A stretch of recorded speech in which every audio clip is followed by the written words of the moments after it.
What's going on, everybody? The TheGameHUntah channel with another episode of First Look. Today I'm playing Boom Beach because it looks like we're gonna be playing a lot of tablet games. I found a couple of really interesting strategy games that I like a lot. This one is developed. It was developed, released at the beginning of this year by SuperCell, the same of Clash of Clans. So you're gonna see a lot of similarities, probably way too many, but it's still, the game is really good, free to play also, so I strongly recommend to give it a shot. This is a little bit different. It's more like a military game. The whole idea of the game is that your base is located in the middle of an island, and the idea is to control as many islands as you can in the area to provide some gold or resources. I will talk about that in a few. The two main resources, the two resources at this stage of the game are gold and wood. The wood is extracted by a sawmill, which is over here, and the gold is extracted by the residents, or for any of these villages that you free during missions. Okay, I will probably go through a mission to show you real quick how that works. But in every all these villages that you see with a little sack of gold in there are feeding me with gold. This is really cool. So you see my production of gold right now. From home I'm doing like a 2000 or something, and I'm receiving gold from the villages of almost 300, which is really cool. The all important thing is that you have to take control of those islands. Sometime, for example, all these two islands in here, the supply yard and the clean cut, they were already free a while ago. But now the enemy, in this case the computer, I'm gonna talk about PvP and PvE, and this part is PvE, is trying to take those cities back. I need to go and reclaim them because I want to continue getting, I want to continue receiving that boost in gold. So that is something that we can do. Okay, let's go back to our town. So basically we have our headquarters. That's the main building. That's the one that allows you to unlock a bunch of buildings. The cool thing about this game, there is not really a restriction or any penalty for continuously upgrade the headquarters without doing anything else. I will probably recommend you to do this because that's going to allow you to create a bunch of different buildings, and you're going to have access to all those defensive buildings really soon at the game. So I would recommend you to go for it. Okay, the cost of this one is I think it's in gold or in wood, I don't remember, but I have some requirement. For example, in this case I can't upgrade to level 7 because I need to reach level 14 in experience. Right now I'm level 11,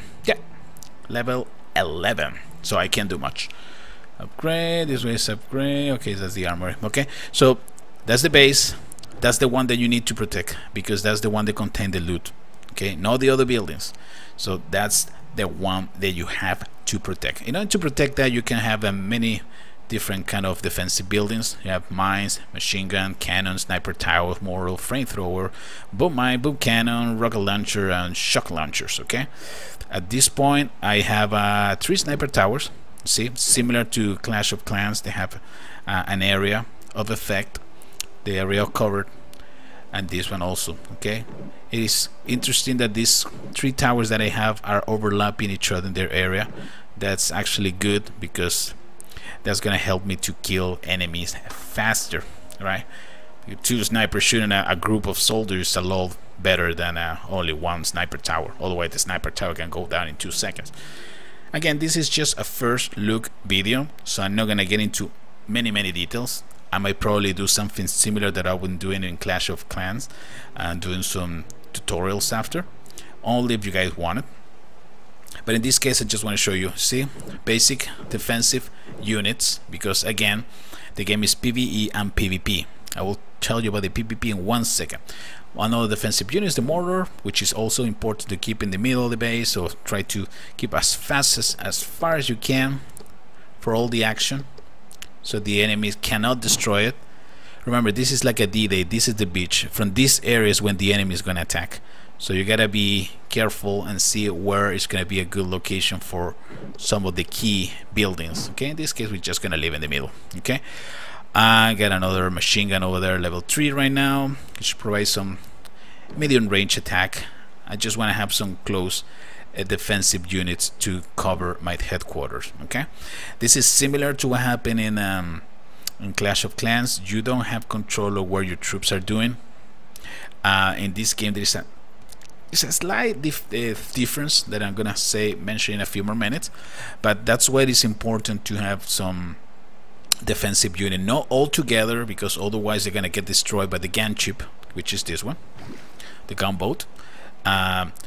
This is my gunboat, but when the enemy attacks, it's gonna have a gunboat that side, and it's gonna start deploying troops. Okay, and the gunboat has a lot of range. Of course, it's gonna be able to attack those buildings. So that's why it's important to keep them separated, because the attack of the gunboat actually had splash damage. So you don't want to have two defensive units getting attacked by one bullet, right? Okay, well, I got the villagers just come. You see, one of those little islands that I rescue already come and pay for my bonus. I think it's 20 per village that I'm getting right now. Okay, so again, the basic stuff. Unfortunately, I noticed something. There is two currency, gold and wood, and you might think that probably most of the upgrades are gonna get done by using gold, right? No, most of the military stuff, everything is getting done by wood. For example, if I want to build a defensive machine gun, it's gonna cost me good, which it doesn't really make sense, right? But I don't know, for some reason they decided that a lot of military equipment are built by wood, no gold. Whatever, I mean, that's a detail. Alright, so that is the part of the base. You see, I got the residential providing me gold. Nice. And I got some storage. Also have a vault. The vault is the one they store. Look at that. You can save some of, for example, if an enemy attack you, the vault's gonna store gold and wood, and also, of course, stone and iron later on. But the enemy cannot steal resources stored inside the vault. The vault will also protect 30% of the resources inside of it. So that is actually really interesting. You can construct some vault and save some of the resources. So in case of enemies trying to attack you and raid you, you're gonna be able to protect some of those resources that are stored at the vault. Okay, gold storage, wood storage, pretty straightforward. Another problem that I found, it's not a problem, but another tip that I can give you now since the beginning, that the sawmill is the only building, it's only one building that produces wood, and sometimes you're going to be running low in wood. I mean, quite often, because everything requires wood. So how you can get wood? Well, you can upgrade your sawmill, but you can't upgrade it all the time. You see, for example, right now I'm trying to upgrade the sawmill to level 7, and I can't, because I need to have headquarters level 7 first. And I can't do this one because I need to upgrade the level of my character. So you gotta be careful. Wood is, unfortunately, it looks like it's the most important resource, at least at this stage of the game, at the beginning. Okay, how you can collect wood? Additionally, you can actually destroy some of these trees, but some of these trees has a special restriction. For example, this one, if I want to do one, it's gonna cost me 3,000 gold, and it's gonna provide 1,000 in wood, which is really good. But I don't want to be destroying all the woods, because I'm going to use some of those forests to, that forest to protect some of my defensive units. You see, but every time that I want to remove one of these, I pay with gold. So I guess you can find a balance between the gold and the woods if you cut some of these trees. Or the other option is go and try to raid and get those resources from your enemies, right? Anyway, I have some mines also surrounding my buildings, which is really useful. Anyway, now we go to the military part. See, I got my gunboat, and my gunboat is gonna help me to deploy my units in combat. Right now I got 4 landing craft. One is full with let me see if I can show you the units. Landing craft, no units. Is that a section for the units? No. Units. Well, I can show you right here. Okay, right now I got the rifleman, which is the basic one. It's like a, let's call it like a circling. Circling. Is strong in numbers, basically, not in power. Oh, another one. Thank you. I'll take that. Okay. More information. The landing craft also has some special capacity. This one has maximum 9 troops, and this one, which is level 4, might have only 8. Okay, so you need to make those landing craft get bigger, and they also you want to try to upgrade. It costs a lot of wood. So here comes again, same problem. Different troops. We got the rifleman, like I say. In this build, in this one, I got some bazookas, which are really good from distance, and I got some heavies. The heavies are the one that has a lot of hit points. So usually when you do a you're trying to attack a base, you're gonna probably put your heavy guys in front. They're gonna use you can use them as a mid shield in order to keep protected the rest of your troops. Okay, so let's get into a match. Let's see if we can do a PvP or... oh, sorry, I forgot to tell you something. Okay, in order to open parts of the map, because you know there is some restriction, you see all the cloud in there, I can't get into there unless I pay with gold, which I can do, there is no problem. Or but in order to reach some, you see, for example, in this area, say I need radar level 3 in order to be able to scan that area. Radar is one building that is right here, currently in level 2. Okay, the higher the level, the more range you're gonna have, but at the same time it's dangerous, because if you open the map, you're gonna start seeing some players, not just PvE. For example, in here I have a neighbor, so there you go, we are in trouble. We got one guy that can actually see me now, and you're gonna try to avoid players in the first couple days of this game, because you wanna trying to get a good balance on resources, some stuff like that, right? Let me collect. There's sometimes some chests that you can find around the map. Take a look, always scan the map, because you can find those chests really easy, and they can provide you some diamonds. That is the currency they use with money, which allow you to rush buildings and stuff like that. We're not gonna get into more details about that. So let's get into action. Let's probably go to the supply yard. Wow, the attack is gonna cost me 480. Let's go and scout first. Okay, this one looks quite easy. You have a sniper rifle. We got a machine gun level 1, sniper tower. Really simple. We gotta go and attack the headquarters. You see there in the top left corner, told you the details, the reward if you beat this base or free this island. Oh, we can get some stone. I don't have any stone, so that will be good. So, alright, so now that we decide, we're gonna attack. Pay for it, and now we're good. We got a gunboat. Gunboat in this case had 20 energy points that I can use between airstrike, flares, and medikit. You can unlock a couple other extra power-ups, but in this case this is all that I have. Okay, so how are we gonna attack this base? You see, this is the landing area, so it gets a little bit tricky. If you put all your soldiers in the middle, you're gonna see D-Day one more time. You're gonna see people crying and dying like crazy in the middle. Oh, 10 more seconds for the battle to start. So we're gonna deploy the heavy guys first. Right after that, got my riflemen, and at the end the bazookas. I'm gonna help these guys, gonna destroy. I'm trying to shoot with my gunboat to provide some support.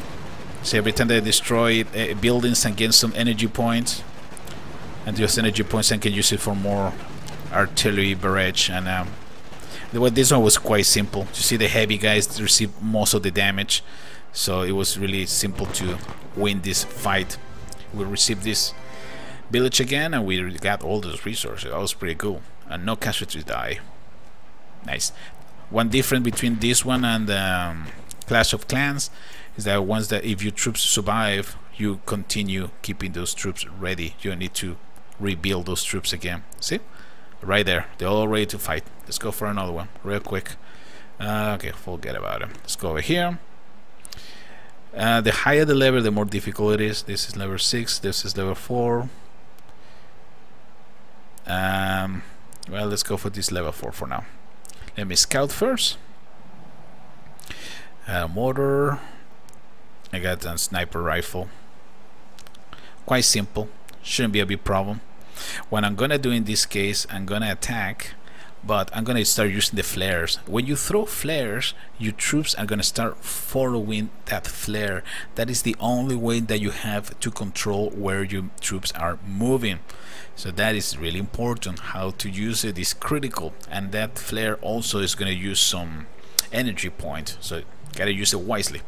Alright, this one, the reward is 19. Okay, this is worth it. You see, if I attack this one, I'm gonna spend 500 gold, but the reward is quite decent, so we're gonna go for it.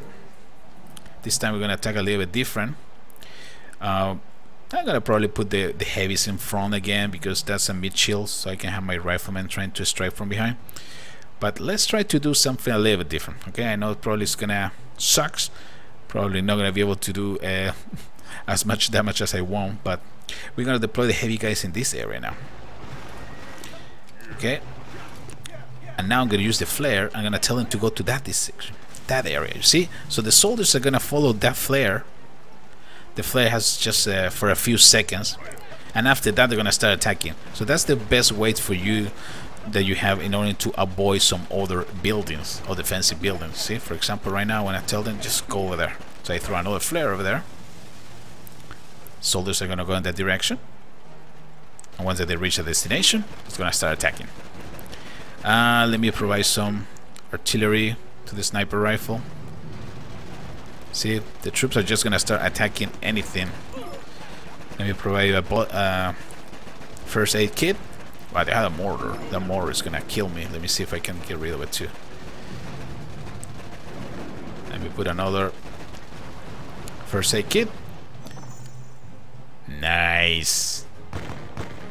So this is the part that is the PvE, and you're trying to take advantage of this, trying to free as many islands as you can. Just be careful if you open the map too much, because otherwise you're gonna come across players, and that's something that we're gonna be doing probably in another video. If I go, for example, to this one, let me scout this one of my neighbors. It's not that difficult, but what he did, you know what, he put the mortar at the end of the map right here, which is kind of dangerous for me. The rewards is really good. In case I decide to attack this one, I should be able to get a really nice loot. But you know what, let's go for it. Who cares? I mean, if we die, it doesn't matter. It's not that bad. I have plenty of gold to spend in troops, so we're gonna be attacking this one. This one's gonna suck. I know that. I can feel it. So we're gonna put the heavies in here, rifleman, and everybody. And we're gonna be using a flare to send my troops way back, trying to avoid the first sniper tower. Once that we're there, let me see. Yep, I'm gonna support my troop with some artillery. The good thing, if I destroy these small buildings, I should be able to get more resources, more action points, energy points. We're gonna continue attacking. I think we're still doing okay. Let me put a first aid kit. Good job, guys. Good job, guys. Careful with the mines. There's a lot of mines in there. Is one of my troops getting there? We're gonna be in trouble. Another first aid kit. We're almost done with the base. Almost done with the base. We can do it, guys. We can do it. Nice. See? Nice. So now we have a really decent loot that we get. This for 10,000 in gold and a lot of wood. That's what I was looking at, right? I got some casualties, but it's not the end of the war. No, we do that later. So now I free that town. That player probably got moved to another location. I don't know. I'm not really sure what happened with that player, but now that island is gonna start providing me 25 gold per hour, which is really good. Alright, fellas, this is the Game Hunter channel. I hope you guys are enjoying this video. I will see you in the next one. Don't forget, comment, like, subscribe, and if you like me to continue doing some more videos about Boom Beach, just post in the commentary section. Fellas, I will see you in the next one. Take it easy, buddy.